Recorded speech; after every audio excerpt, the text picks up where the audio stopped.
करने के पहले हम थोड़ा सा मिनिस्ट्री के बारे में बोलना चाहता हूँ, and specially the role of national institute and CRCs. Maximum लोग आप लोग को जानते होंगे कि national institutes have been created under the Department of Empowerment of Persons with Disabilities, and they focus on specific types of disabilities.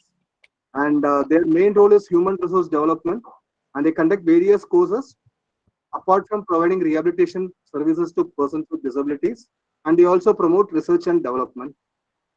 And there are 21 composite regional centers right now, which function as extended arms of national institutes.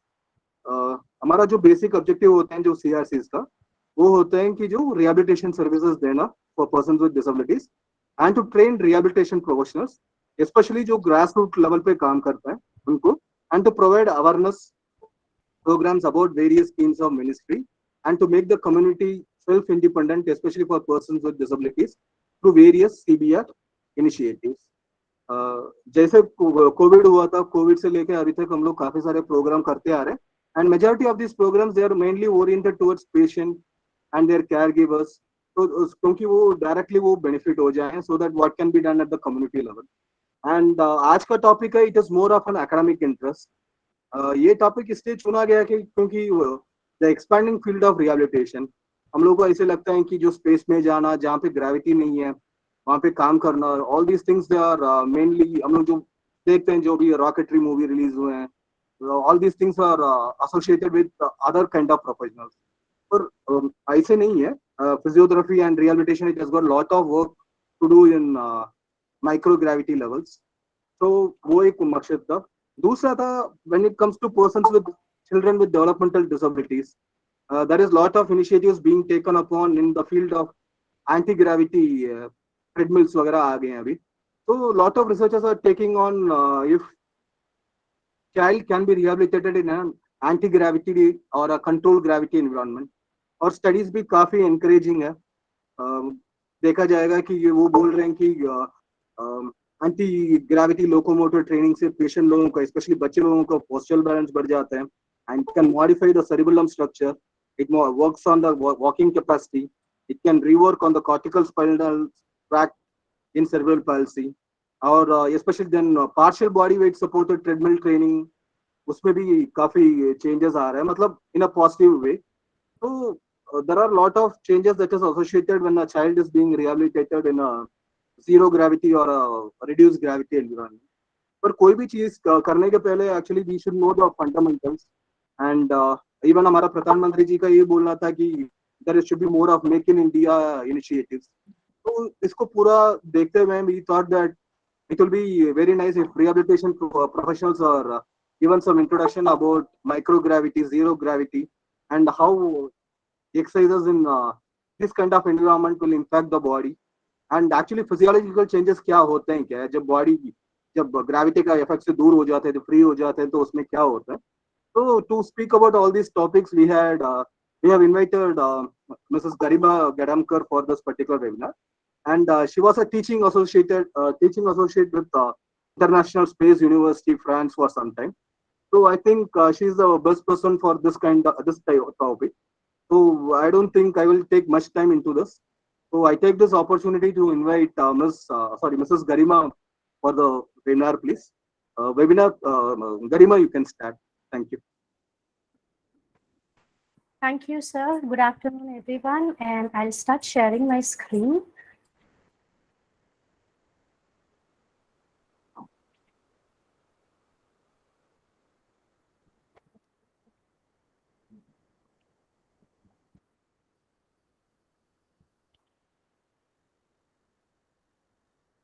Just give me a second.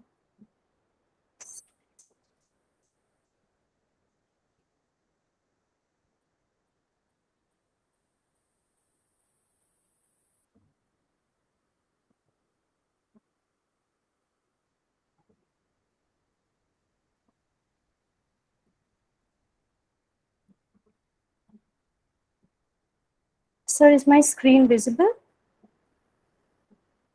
I'm afraid not.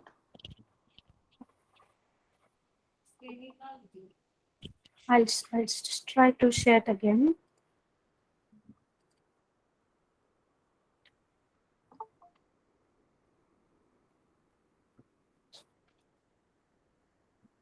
So now, Yeah, it's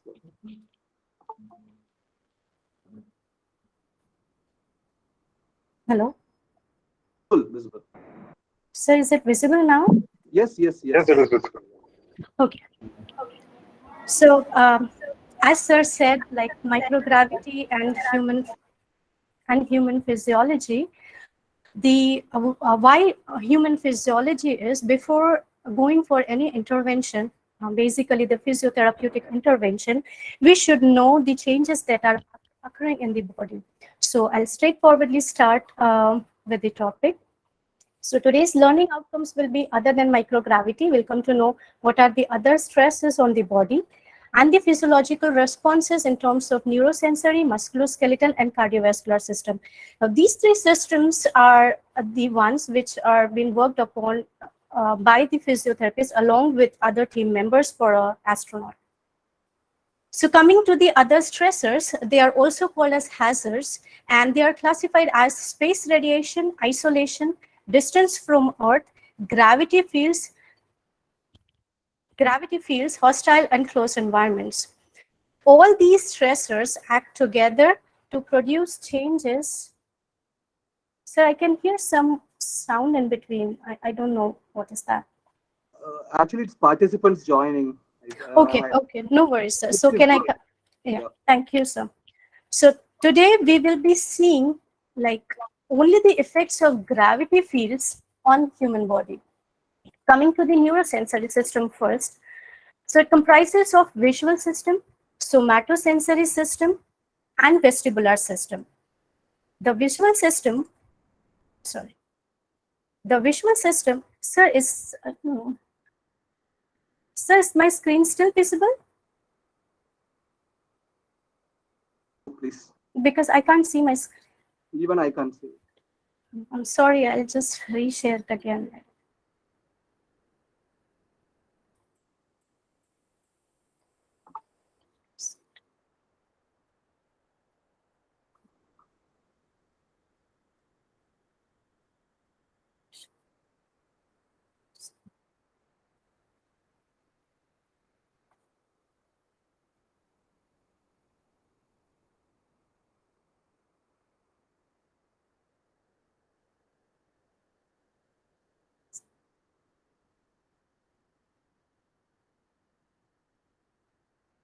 Second, is this screen visible now?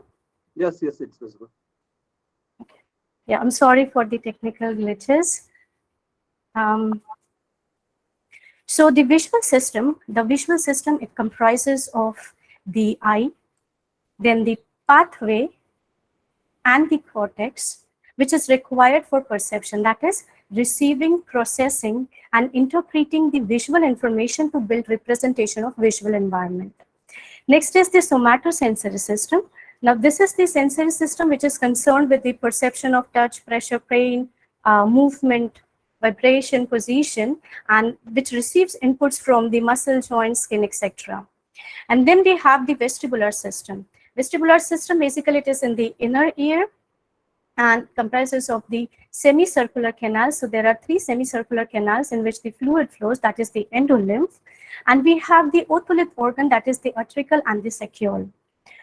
It is very important to know that this vestibular system, it acts under the influence of gravity. So there are these two systems. One system is very to say बहुत ज़्यादा sensitive है towards the linear acceleration or the tilt, that is the otolith organ, and the another one is the semicircular canal that is sensitive to the angular acceleration. Now, when I talk about these three systems on Earth, so different stimulus will be giving input to the central nervous system, and there occurs a complex interaction, and the outcome is the spatial orientation, the eye movements to have a gaze stabilization and body posture. If something goes wrong, even on Earth, an individual experiences motion sickness. Here, I would like to little bit talk about the vestibular ocular reflex. Now, this is a gaze stabilizing reflex. So, whenever there is a head movement, जब भी आपका head movement होता है, so there is a motor command which is generated by compensatory eye movement. And this eye movement, ये eye movement opposite direction में होता है as to the head tilt, just to have a stable vision. Sorry. Now we'll be seeing what happens to these three systems in microgravity. Now, in microgravity environment, there is altered illumination. Altered illumination means जो भी object solar illumination के directly expose होता है, that is more brighter, around 1/4 times that what we see on Earth. And the one which is not under the direct sun exposure, it is more darker. So the vestibular ocular reflex is also less efficient over here. And there is a fluid shift. Fluid shift is like when we are on Earth, the gravity pulls down the fluid towards the lower body. In microgravity or in space environment, this downward pull is not there, and that's why the lower body fluid tends to move upward. Now, what it does on the eye is, here, because of the upward fluid, you can see edema. It is almost like it swells double that on what we see on Earth. And this edema causes flattening of the eyeball. So normally when we see that the image is formed here, because of flattening of the eyeball, the image is formed behind, and this results in blurred vision. The another visual impairment we can see in microgravity is there's a decreased ability to see clearly at close range because of what just now what I have explained. And second is impairment in evaluating distances. Now, when we are in space, we only have two types of distances. One is very short, that is within the space station, and another one is very long. So from the space station, either they can see the Earth or stars or other celestial bodies. The intermediate distance is not there. And on Earth, we have learned to scale objects. जब मैं scaling objects की बात करती हूँ, so I can give you an example like जब आप एक around 100 meter building पे ऊपर खड़े हैं और आप नीचे झुक के देखेंगे तो लोग या गाड़ियाँ जो भी दिखे वो आपको बहुत छोटी दिखाई देंगी. Same 100 meter distance पे when you are on ground, you will not find that difference. So this scaling doesn't work there. And since the intermediate distance is absent, so there is an impairment in evaluating distances when they come back on Earth. Coming to the somatosensory system. Now in somatosensory system, there is altered spatial orientation, weight discrimination is impaired, pressure stimulation is not there because, and we do not use lower limb for walking. वहाँ पे हम weight bear करके we don't stand erect, we don't walk. We just use our upper limbs. हम हमारे हाथ का इस्तेमाल करते, we hold on to the bars and we just push ourselves. Now this results in, there is no input when we talk about the somatosensory system in, of posture control. So there is no input from the lower body. So जब हम बात करते हैं postural responses या postural reactions, they all are not there. Now coming to the vestibular system. Now, as I already said, that on Earth, the vestibular system and basically the otolith organs, they are stimulated with because of gravity. So when the head is upright, you can see here, these are the small crystals and the hair-like structures, they are not stimulated. Now when the head is tilted, they are bent down under the influence of gravity. What happens when we are in microgravity is when we tilt the head, the joint, muscles, they say, yes, the head is tilted. So the input is gone that the head is tilted. The vision, if the eyes are open, they says, yes, the head is tilted. Whereas the otolith organ, because there is no gravity to pull the structures down, sends an impulse that no, there is no tilt. So even the tilt is represented as translation. And that's what is called as the otolith tilt translation reinterpretation in space. Also, what happens is there are changes in the vestibular system. Now, the otolith organ, they are made up of calcium. And in space, there is an increased calcium excretion. And there is an absence of environmental stimulus. Both these things together changes the vestibular system. And that's why we get something called as SMS in microgravity. This SMS stands for space motion sickness. So now many individuals, even on Earth, when they are moving, they are traveling, they get motion sickness. Same way, we get space motion sickness because the brain receives mixed signal. One input says yes, one input says no, and that's why the brain gets confused. And this motion sickness doesn't last throughout the long-term mission. It only lasts for a few days. The another impact what neurosensory system has because of microgravity is that the resting position is altered, what we see on Earth. Balance and postural control, it is also altered when they come back in 1G, that is on Earth. Gait instability is seen immediately once the astronaut has been landed and has come out. And there is a problem in eye-hand coordination. Coming to the musculoskeletal system. Now, the bones and the muscles, they are formed as a result of 1G environment and the mechanical forces which are exerted on the body. One of these mechanical forces when I talk about is the own body weight. Now, major bones that are involved in counteracting the acceleration of gravity are the lumbar spine, the pelvic girdle, femur, tibia, and calcaneum. If we see the osseous tissue, then we can see here is the spongy bone and the, we can see the compact bone over here. And we have something called as the trabecular system. Now, these trabecular system are the crisscross structures which are formed under the influence of mechanical load. This mechanical load, when I'm talking about, is not only when we bear weight, but also under the influence of gravity. And when we see the different cells or the components of a bone, so we have osteocytes, we have osteoblast, osteoclast.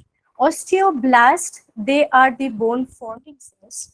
Osteoclast, they are the bone destroying or bone resorption.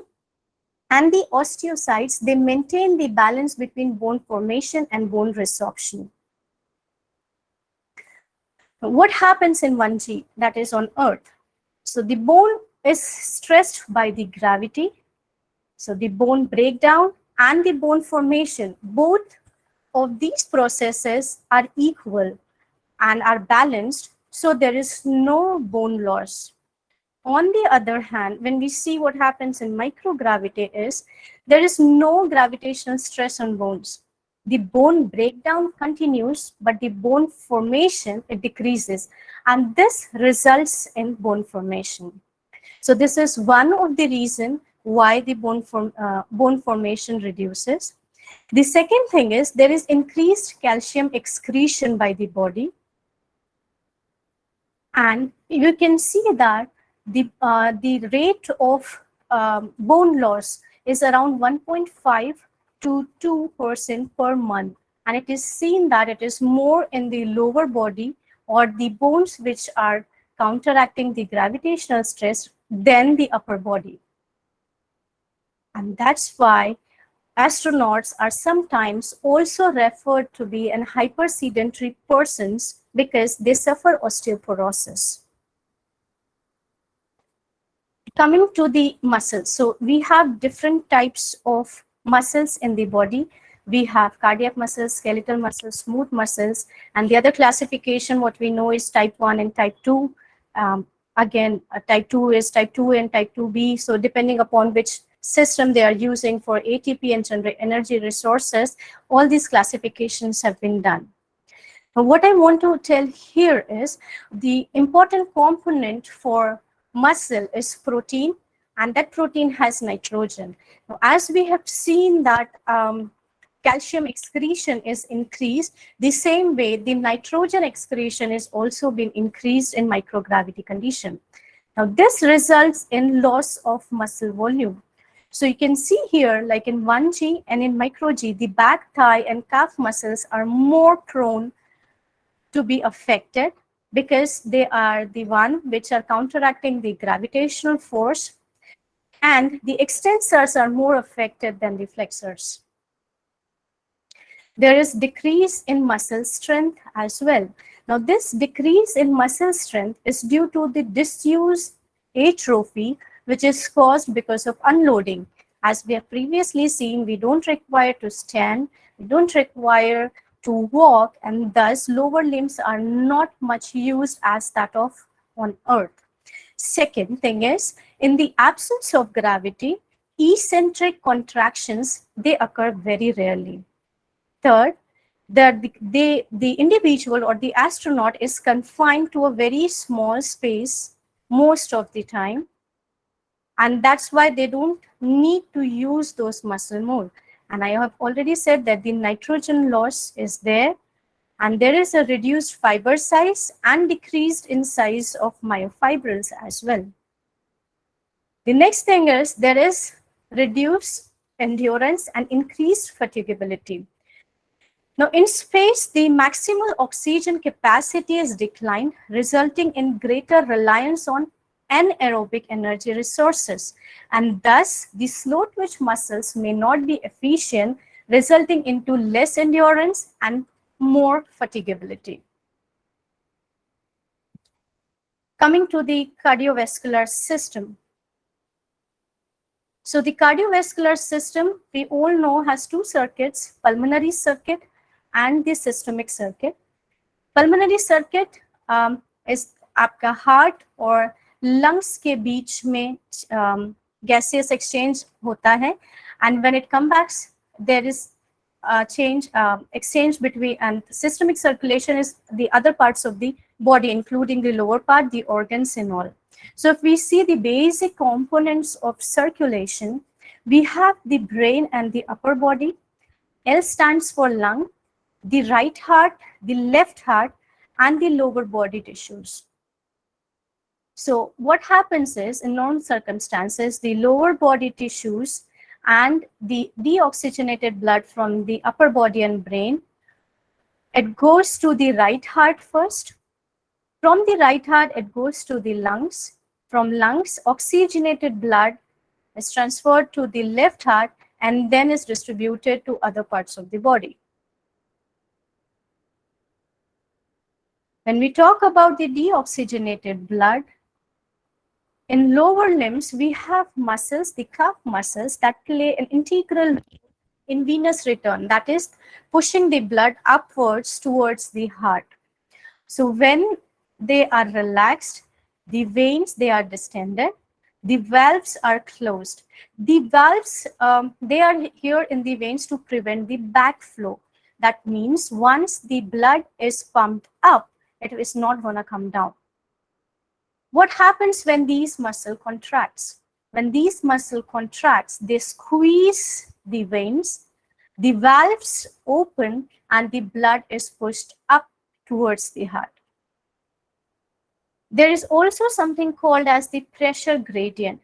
So when we are standing, as the depth increases, the hydrostatic pressure gradient is there. That means the pressure also increases. It is same like what we say, like on surface and on sea level. So as the depth increases, the pressure gradient is also increased, or the pressure is also increased. Now coming to the initial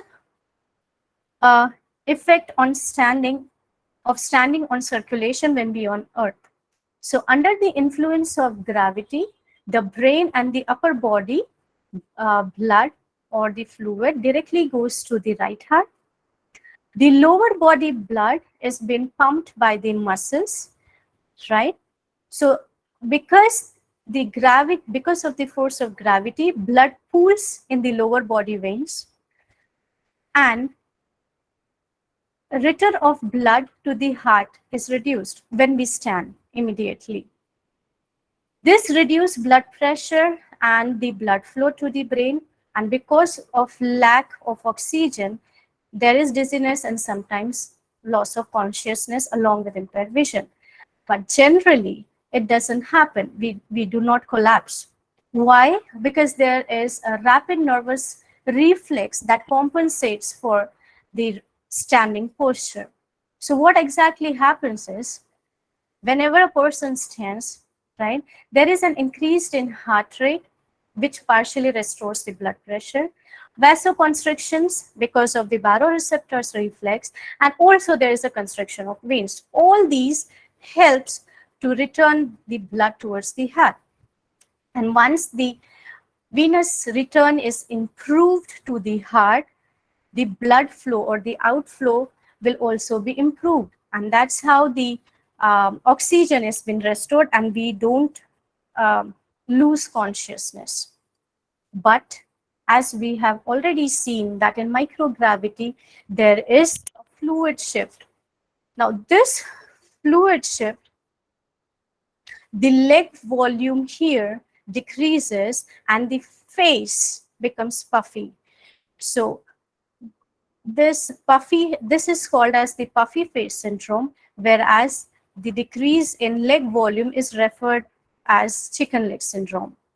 Now the leg volume, it is decreased by 1 liter, whereas the subcutaneous tissue at the forehead, because of fluid shift, it thickens as much as 7%.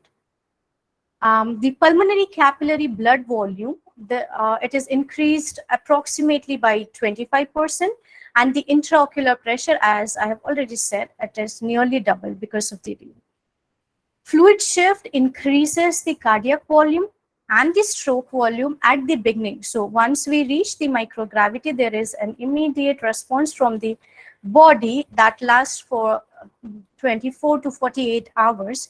But over time, the heart rate, the stroke volume, and the cardiac output, they all get stabilized. And the blood pressure, it is either the same as that of the earth or it decreases slightly. All these things contribute to cardiovascular deconditioning. Now, when we say cardiovascular deconditioning in astronaut, it comprises of decreased circulatory blood volume, decreased cardiac size, decreased aerobic capacity, and post-flight orthostatic intolerance. The last one, the orthostatic intolerance, is seen once the astronauts are back on Earth. So we'll see why these changes are occurring. First, decrease in circulatory blood volume. Now, the centralization of body fluid induces dehydration to adapt to microgravity environment. So the upward fluid shift causes an increase in venous return, and there is marked increase in stroke volume that induces alteration in the autonomic as well as the endocrine system to control the cardiovascular system. So on the first day of microgravity exposure, the urine output, it does not increase, but the circulatory blood volume decreases. Now this is because of the shift of water from intravascular to the interstitial spaces and finally to the intracellular spaces. Now this induces an increase in hematocrit value, which will suppress the erythropoietin production and thus reduces the erythrocyte volume. Now, reduction in circulatory plasma volume and the erythrocyte volume, it is almost equal to around 11% reduction in total blood volume. And this is going to stabilize the central blood volume to a new equilibrium state, which is nearly to be the volume which is there in upright standing position in 1G on Earth. Now, upon the above alterations, the autonomic nervous system, that also plays an integral role. It stabilizes the blood pressure by suppressing the sympathetic function and activating the vagal function, and thereby reducing the heart rate and reducing the sympathetic nerve activity. Now, the alterations also include the suppression of vasopressin and renin-angiotensin-aldosterone system that acts upon the kidney. Here, now it will facilitate urination. Now, this centralized body fluid is excreted, and it will account for around 10 to 15% of circulatory blood volume. And the adaptation usually takes around 5 to 7 days after microgravity exposure. Now, coming to the reduced heart size, once exposed to microgravity, the volume and the pressure stimuli, it is no more there. So the constant postural change of lying down from upright standing on earth loads intermittent volume on the heart, which ceases during the microgravity. In addition, there is also that the microgravity reduces the overall pressure load on the heart, depending upon the content of the countermeasure program. So aerobic exercises are also being advised to the astronauts in order to subside or reduce the effect of microgravity. And overall, what it has been seen is during a space flight, the myocardial volume, it will reduced by 8 to 10%. Now coming to the aerobic capacity. Now microgravity, it reduces the blood volume that we have already seen, but the maximal oxygen uptake is maintained when it is of a short duration flight. So we have a short duration and a long duration flight. Anything between 3 days to 7 days comes under short duration, and for a couple of months it goes on to the long duration flight.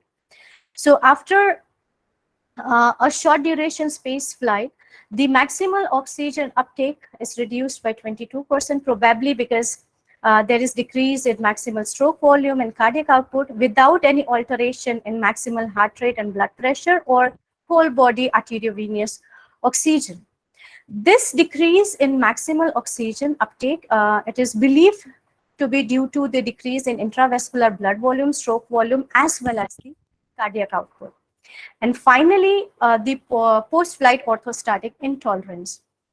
The orthostatic intolerance, it is usually observed when the astronaut return to 1G on Earth. It simply includes simple syncope or lightheadedness, or if there is more than 20 mm of Hg reduction in the systolic blood pressure. Now, reduction in circulatory blood volume is considered to be an important factor for post-flight orthostatic intolerance. And the other factors which contribute to it is the reduced compliance of lower legs, because they, as soon as we enter the Earth's gravity, they are not much efficient to improve the venous return, although pooling of blood in the lower body will start. The sensitivity of baroreflex is also reduced, and there is increased basal sympathetic tone as well.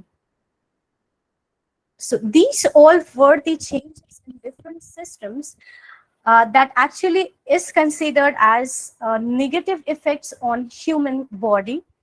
But in general, these physiological adaptations are not a significant problem as long as the astronauts, they are in space. All these problems, what we have seen, for example, the orthostatic intolerance, so they all arise once the astronaut returns to Earth's gravity and the body has to readapt. So keeping in mind that whatever physiological changes in these three different systems we have seen are just to adjust in new environment with respect to gravity, and once we are returning to our original gravity, that is on Earth's gravity, it creates problem. So thank you for your patient listening, and if there are any questions, over to you. So in case if there are any questions, please feel free to ask.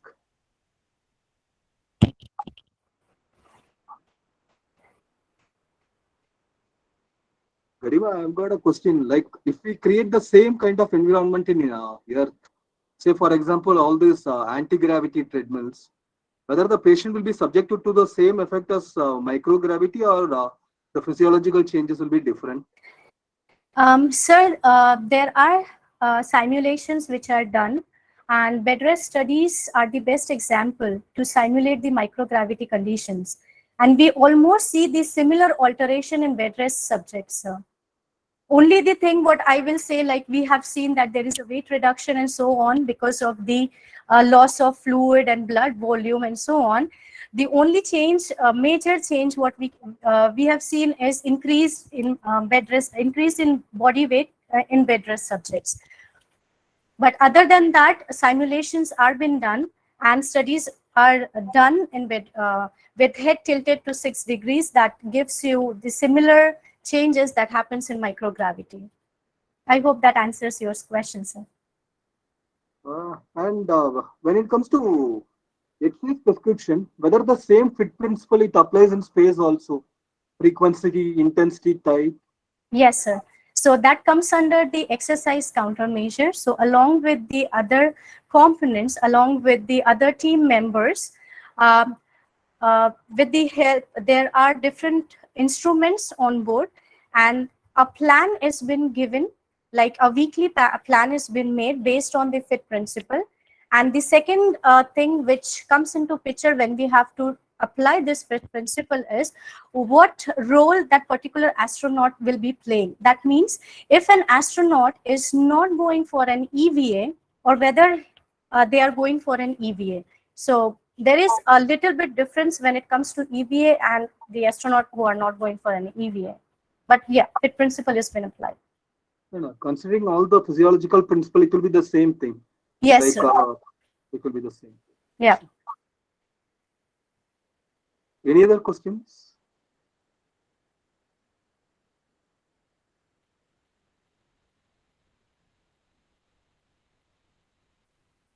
और कोई question है तो पूछ सकते हैं.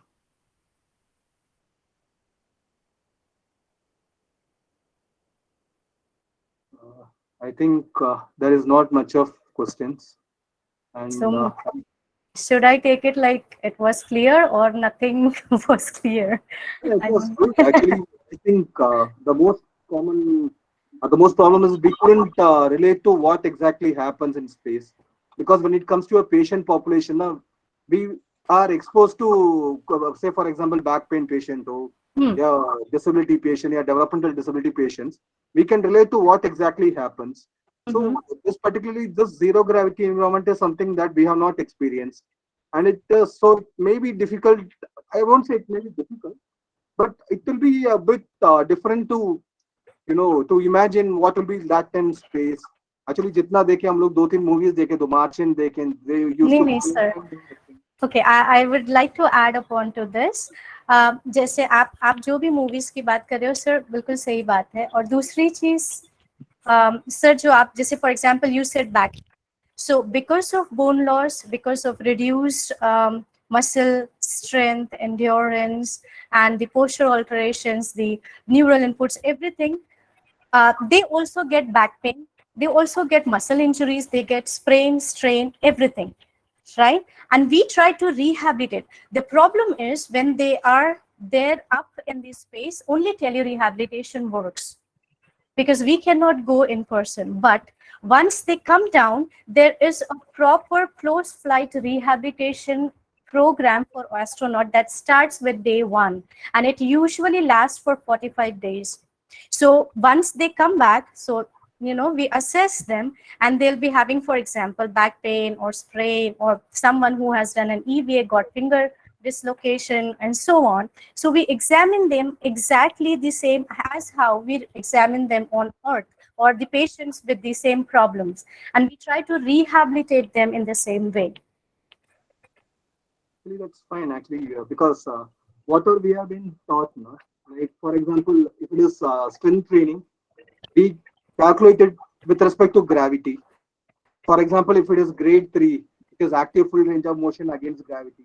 And if you want to put someone on a muscle strengthening program, so it is already on grade 5, and you put them on dumbbells and everything, and the patient works it against the manual or added resistance of the weight. So assuming that that is not there in gravity, in the space, and if you are saying, yeah, So go ahead. yeah, that's what I'm asking. So in case if there is no effect of gravity or hydrostatic pressure, And if we are asking the patient to go into the same, regimen, there is no gravity there, and we have got gravity here. So what will be the weight? Matlab, things can float also. So in case of Yes. a person, in case if you give an astronaut something like a dumbbell to lift, and there is absolutely no gravity, the dumbbell will be literally floating. That is my assumption, that because I've got zero knowledge about this particular thing. No So what? worries, sir. Yeah. Sir, so So to yeah, answer this, there are different instruments which are on board, and that we called it as A-RED, then we have CVs, TVs. So we have a cycle ergometer, we have a treadmill there, and we also have resistance training with the help of A-RED. That is a resistance device, and that goes up to around 360 kgs as on Earth. So what we see is, what we do is, we do go for strength training, we do go for cardiovascular training for them. And so it is, so what you say, like for example, they, I may it is a huge topic, so I can explain it maybe some other webinar where I can show you how the training is being done. So before actually going to space, we train them on these instruments, we teach them different exercises. For example, the deadlifts, how they have to do the deadlifts over there with the help of the instrument. They go up there and they do the same thing.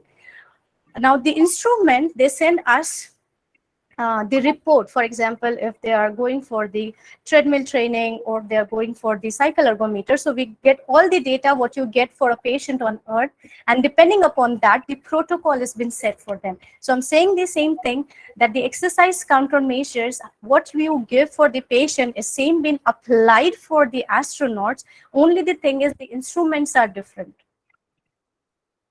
and I have a doubt, Garima. Hi, Garima. Yes, It's Mahesh here. I have a doubt. So, is microgravity and zero gravity or that's sir, your voice is breaking. is Sarah is asking microgravity is yes, is Sarah? microgravity the same as zero gravity or it is different? Okay, so microgravity is considered anything less than 1 g that we experienced on Earth.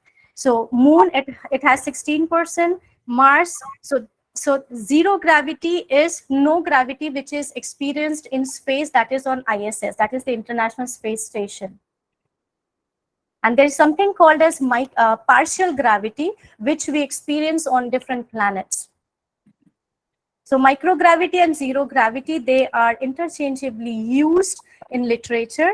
But when I talk about microgravity, it is in space, that is, there is no gravitational influence.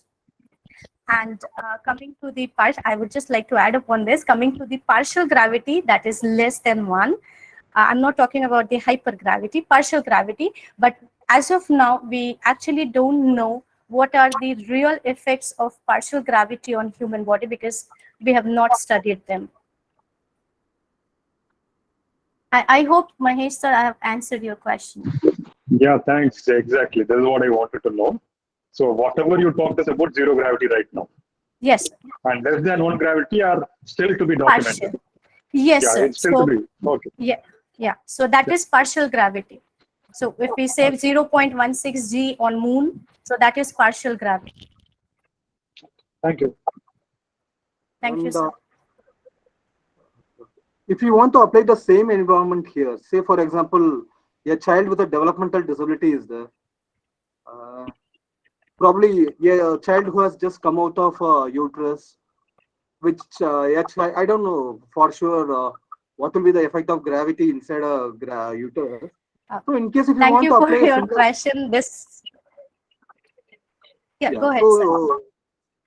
So what happens in case if a child is subjected to a zero gravity or a reduced gravity once out of, for example, say for example, if there is a child with uh, high risk, some developmental delay, and the concept of yearly rehabilitation is to introduce the child to different kind of stimulus. Uh, Apt or is it scientific? Absolutely stupid.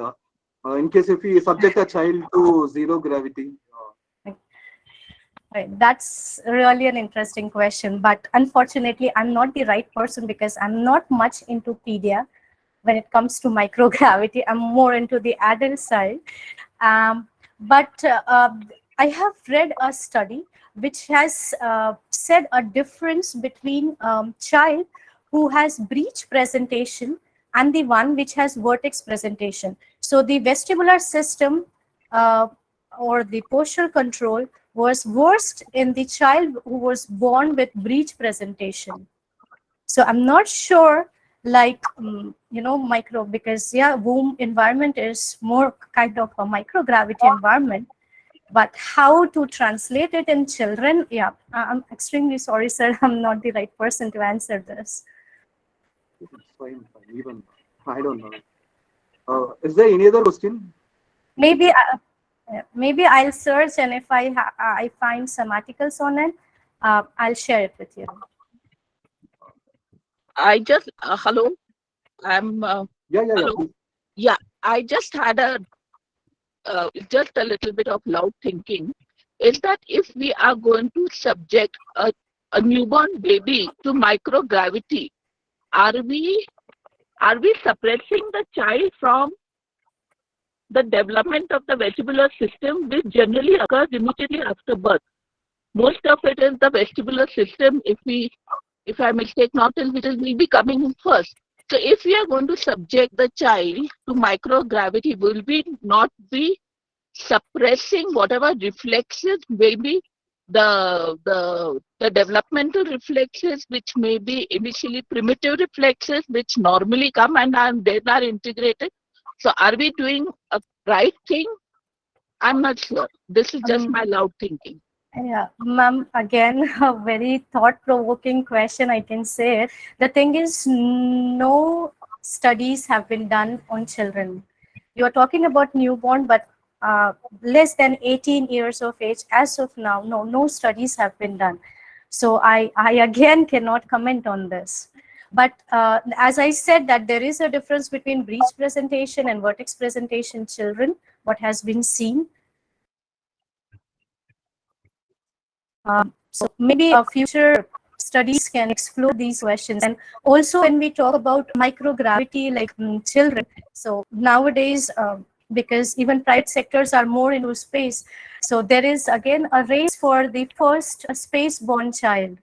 So maybe that child can give us the input what you have just asked.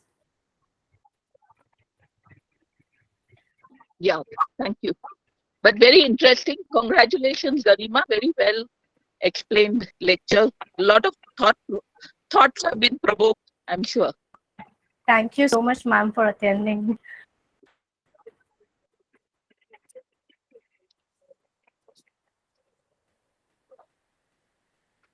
So, are we expecting any more questions?